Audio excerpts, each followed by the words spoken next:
الله أكبر. الحمد لله رب العالمين الرحمن الرحيم مالك يوم الدين. إياك نعبد وإياك نستعين. اهدنا الصراط المستقيم صراط الذين أنعمت عليهم غير المغضوب عليهم ولا الضالين. قال ألم أقل لك إنك لن تستطيع معي صبرا. قال إن سألتك عن شيء بعدها فلا تصاحبني قد بلغت من لدني عذرا. فانطلقا حتى إذا أتيا أهل قرية استطعما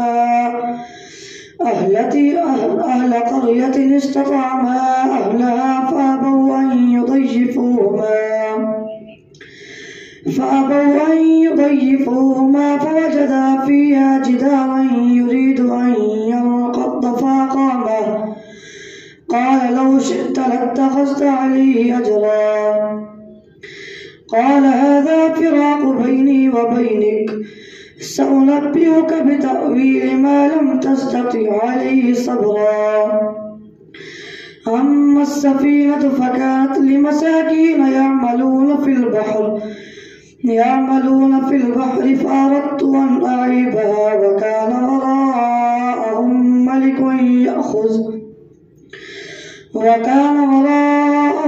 ملك يأخذ كل سفينة غصبا. وأما الغلام فكان أبواه مؤمنين فخشينا أن يرهقهما طغيانا وكفرا. فأردنا أن يبدلهما ربهما خيرا منه زكاة وأقرب رحما. وأما الجدار فكان لغلامين يتيمين في المدينة وكان تحته كنز لهما وكان أبوهما صالحا. فأراد ربك أن يبلغا أشدهما ويستخرجا كنزهما رحمة من ربك وما فعلته عن أمري ذلك تأويل ما لم تستطع عليه صبرا. ويسألونك عن ذي القرنين قل سأتلو عليكم منه ذكرا. إنا مكنا له في الأرض وآتيناه من كل شيء سببا. فأتبع سببا حتى إذا بلغ مغرب الشمس وجدها تغرب في عين حمية ووجد عندها قوما. قلنا يا ذا القرنين إما أن تعذب وإما أن تتخذ فيهم حسنا. قال أما من ظلم فسوف نعذبه ثم يرد إلى ربه فيعذبه عذابا نكرا. وأما من آمن وعمل صالحا فله جزاء الحسنى وسنقول له من أمرنا يسرا. ثم أتبع سببا حتى إذا بلغ مطلع الشمس وجدها تطلع على قوم لم نجعل لهم من دونها سترا. كذلك فقد أحطنا بما لديه خبرا. ثم أتبع سببا حتى إذا بلغ بين السدين وجد من دونهما قوما لا يكادون يفقهون قولا. قالوا يا ذا القرنين إن يأجوج ومأجوج مفسدون في الأرض فهل نجعل لك خرجا على أن تجعل بيننا وبينهم سدا. قال ما مكني فيه ربي خير فأعينوني بقوة أجعل بينكم وبينهم ردما. آتوني زبر الحديد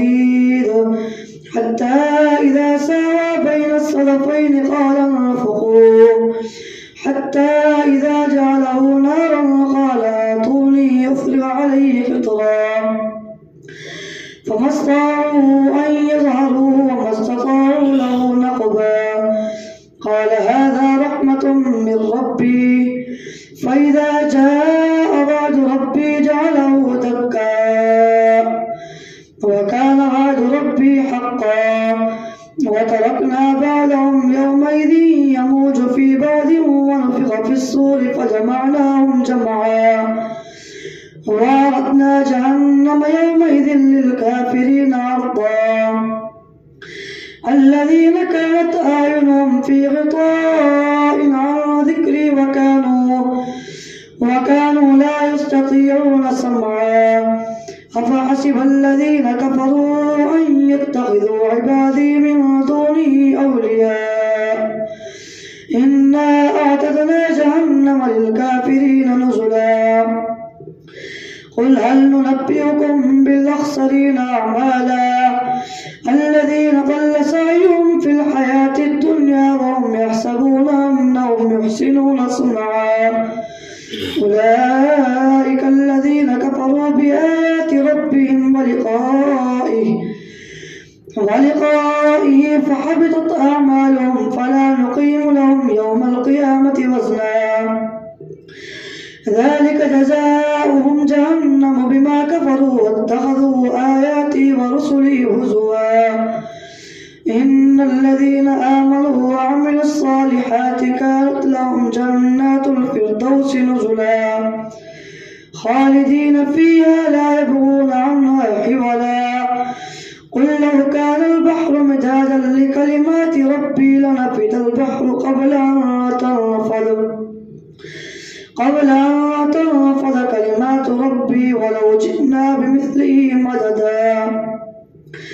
قل إنما أنا بشر مثلكم يوحى إلي أنما إلهكم إله واحد فمن كان يرجو لقاء ربه فليعمل عملا صالحا ولا يشرك بعبادة ربه أحدا. كافها يا عين صاد ذكر رحمة ربك عبده زكريا إذ نادى ربه نداء خفيا قال رب إني وهن العظم مني واشتعل الرأس شيبا ولم أكن بدعائك رب شقيا. وإني خفت الموالي من ورائي وكانت امرأتي عاقرا فهب لي من لدنك وليا يرثني ويرث من آل يعقوب واجعله ربي رضيا. يا زكريا إنا نبشرك بغلام اسمه يحيى لم نجعل له من قبل سميا. قال رب أنى يكون لي غلام وكانت امرأتي عاقرا وقد بلغت من الكبر عتيا. قال كذلك قال ربك هو علي هين وقد خلقتك من قبل ولم تك شيئا. قال رب اجعل لي آية. قال آيتك ألا تكلم الناس 3 ليال سويا. فخرج على قومه من المحراب فأوحى إليهم أن سبحوا بكرة وعشيا. يا يحيى خذ الكتاب بقوة وآتيناه الحكم صبيا وحنانا من لدنا وزكاة وكان تقيا وبرا بوالديه ولم يكن جبارا عصيا. وسلام عليه يوم ولد ويوم يموت ويوم يبعث حيا. واذكر في الكتاب مريم إذ انتبذت من أهلها مكانا شرقيا فاتخذت من دونهم حجابا فأرسلنا إليها روحنا فتمثل لها بشرا سويا. قالت إني أعوذ بالرحمن منك إن كنت تقيا. قال إنما أنا رسول ربك لأهب لك غلاما زكيا. قالت أنى يكون لي غلام ولم يمسسني بشر ولم أك بغيا قال كذلك قال ربك هو علي هين ولنجعله آية للناس ورحمة منا وكان أمرا مقضيا فحملته فانتبذت به مكانا قصيا فأجاءها المخاض إلى جذع النخلة قالت يا ليتني مت قبل هذا فكنت نسيا منسيا فناداها من تحتها ألا تحزني قد جعل ربك تحتك سريا وهزي إليك بجذع النخلة تساقط عليك رطبا جنيا فكلي واشربي وقري عينا فإما ترين من البشر أحدا فقولي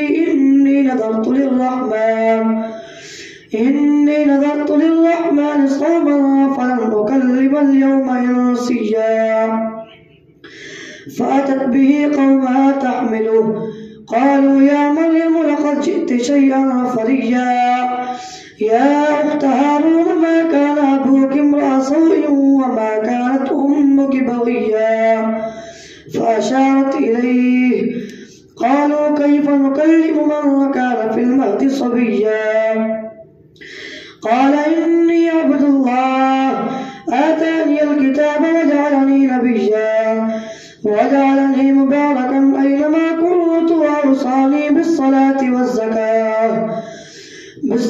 والزكاة ما دمت حيا وبرا بوالدتي ولم يجعلني جبارا شقيا والسلام علي يوم ولدت ويوم أموت ويوم أبعث حيا ذلك عيسى بن مريم قول الحق الذي فيه يمترون ما كان لله أن يتخذ من ولد سبحانه إذا قضى أمرا فإنما يقول له كن فيكون وإن الله ربي وربكم فاعبدوه هذا صراط مستقيم فاختلف الأحزاب من بينهم فويل للذين كفروا من مشهد يوم عظيم أسمع بهم وأبصر يوم يأتوننا لكن الظالمون اليوم في ضلال مبين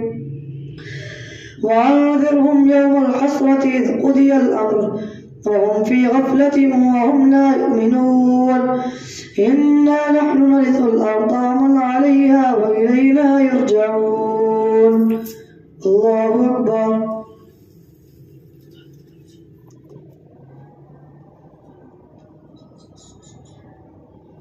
سمع الله لمن حمده الله أكبر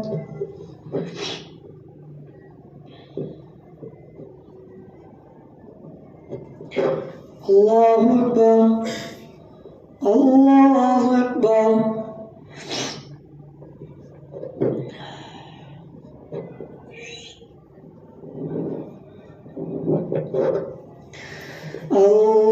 الله أكبر الحمد لله رب العالمين الرحمن الرحيم مالك يوم الدين إياك نعبد وإياك نستعين اهدنا الصراط المستقيم صراط الذين أنعمت عليهم غير المغضوب عليهم ولا الضالين واذكر في الكتاب إبراهيم إنه كان صديقا نبيا إذ قال لأبيه يا أبت لم تعبد ما لا يسمع ولا يبصر ولا يغني عنك شيئا يا أبت إني قد جاءني من العلم ما لم يأتك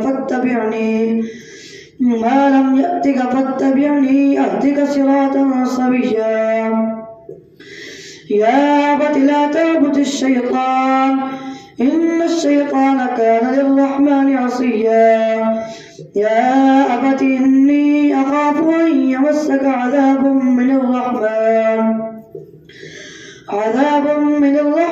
فتكون للشيطان وليا قال راغب أنت عن آلهتي يا إبراهيم لئن لم تنته لأرجمنك واهجرني مليا قال سلام عليك سأستغفر لك ربي إنه كان بي حفيا وأعتزلكم وما تدعون من دون الله وأدعو ربي عسى ألا أكون بدعاء ربي شقيا فلما اعتزلهم وما يعبدون من دون الله وهبنا له إسحاق ويعقوب وكلا جعلنا نبيا ووهبنا لهم من رحمتنا وجعلنا لهم لسان صدق عليا واذكر في الكتاب موسى إنه كان مخلصا وكان رسولا نبيا وناديناه من جانب الطور الأيمن وقربناه نجيا ووهبنا له من رحمتنا أخاه هارون نبيا واذكر في الكتاب إسماعيل إنه كان صادق الوعد وكان رسولا نبيا وكان يأمر أهله بالصلاة والزكاة وكان عند ربه مرضيا واذكر في الكتاب إدريس إنه كان صديقا نبيا ورفعناه مكانا عليا أولئك الذين أنعم الله عليهم من النبيين من ذرية آدم وممن حملنا مع نوح ومن ذرية إبراهيم وإسرائيل وممن هدينا واجتبينا إذا تتلى عليهم آيات الرحمن خروا سجدا وبكيا الله أكبر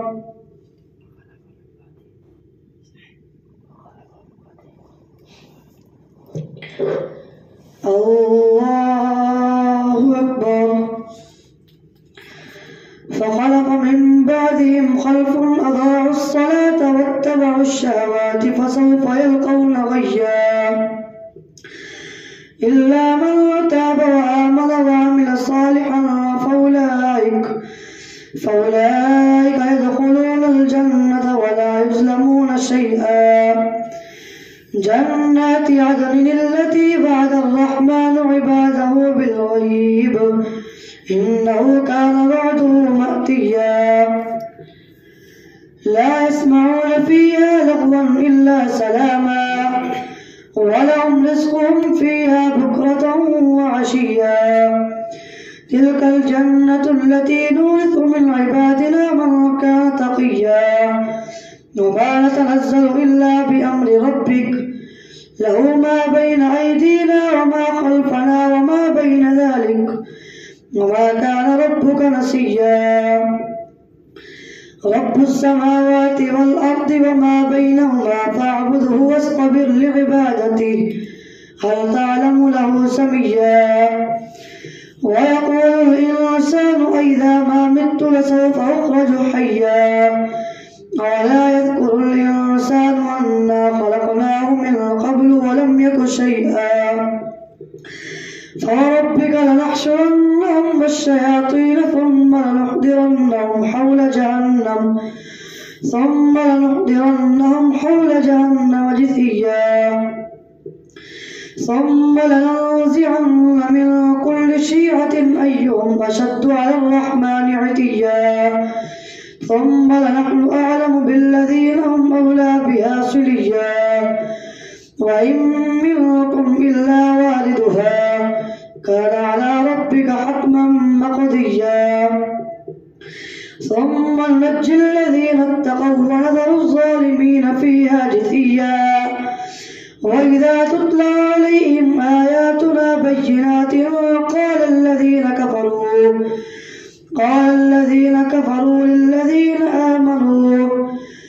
قال الذين كفروا للذين آمنوا أي الفريقين خير مقاما وأحسن نديا وكم أهلكنا قبلهم من قرن هم أحسن أثاثا ورئيا قل من كان في الضلالة فليمدد له الرحمن مدا حتى إذا رأوا ما يوعدون إما العذاب وإما الساعة فسيعلمون من هو شر مكانا وأضعف جنودا ويزيد الله الذين اهتدوا هدى والباقيات الصالحات خير عند ربك ثوابا وخير مردا أفرأيت الذي كفر بآياتنا وقال لأوتين مالا وولدا أطلع الغيب أم اتخذ عند الرحمن عهدا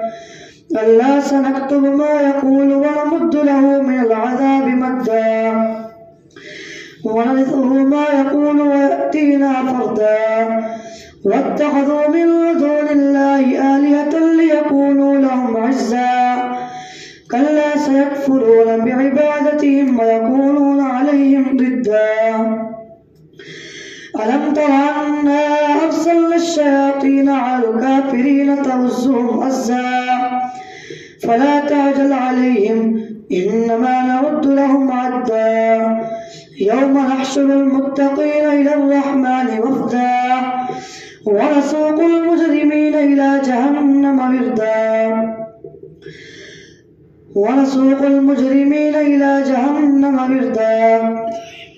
لا يملكون الشفاعة إلا من اتخذ عند الرحمن عهدا وقال اتخذ الرحمن ولدا لقد جئتم شيئا إدا تكاد السماوات يتفطرن منه وتنشق الأرض وتخر الجبال هدا أن دعوا للرحمن ولدا وما ينبغي للرحمن أن يتخذ ولدا إن كل من في السماوات والأرض إلا آتي الرحمن عبدا لقد أحصاهم وعدهم عدا وكلهم آتيه يوم القيامة فردا إن الذين آمنوا وعملوا الصالحات سيجعل لهم الرحمن ودا فإنما يسرناه بلسانك لتبشر به المتقين وتنذر به قوما لدا وكم أهلكنا قبلهم من قرن هل تحس منهم من أحد أو تسمع لهم ركزا الله